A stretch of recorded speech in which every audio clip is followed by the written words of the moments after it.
Assalomu alaykum hurmatli tinglovchilar. Bugun sizlar bilan biz matematika va o'qitish metodikasi fanidan ixtisoslashtirilgan boshlang'ich sinflarda matematika o'qitishning nazariy asoslari haqida gaplashib o'tamiz. Ixtisoslashtirilgan boshlang'ich ta'lim tushunchasi. Ixtisoslashtirilgan sinflar bu o'quvchilarning intellektual salohiyati, mantiqiy tafakkurini erta aniqlashga yo'naltirilgan ta'lim shaklidir. Bu yerda matematikani asosiy rivojlantiruvchi fan hisoblanadi. Matematika nafaqat hisob-kitob, balki intellektual mustaqillik poydevori hisoblanadi. Bundan o'quvchilardan mantiqiy xulosa chiqarishga o'rgatish, muammoli vaziyatlarni yechish ko'nikmalari shakllantiriladi.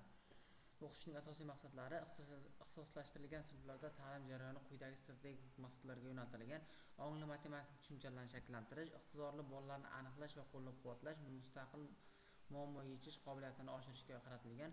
Matematika o'qitish metodikasining o'qitishning asosiy vazifalari: sonlar va amallar mohiyatini chuqur anglash, aniqlik, mas'uliyat va sabr-toqatni shakllantirish, tanqidiy fikrlash, xotira va diqqatni o'stirishga qaratilgan. Ixtisoslashtirilgan dastur oddiy maktab dasturidan quyidagi jihatlar bilan farq qiladi: mavzularning tizimli chuqurlashtirilishi, nostandart masalalar, mantiqiy topshiriqlarning ko'pligi, matematika va informatika mantiqning uyg'unligi bilan farqlanadi. Didaktik tamoyillar sifatida ilmiylik, onglik, ko'rgazmalik va individuallikka qaratilgan. Ilmiylik tamoyilida ta'lim jarayonining dalillariga asoslanishi, onglilikda o'qitish metodlarining ongli ravishda tanlash, ko'rgazmalik tamoyilida esa modellar va sxemalarni keng qo'llash, individuallashtirishda har bir o'quvchining qobiliyatlari hisobga olinish nazarda tutilgan. O'qitish metodlarining nazariyasida o'quvchi sayyor bilimni qabul qiluvchi emas, balki bilim yaratuvchi hisoblanadi. Asosan bunda izlanishga yo'naltirilgan metodlar hamda innovatsion va differensial yondashuv asosida o'qitiladi.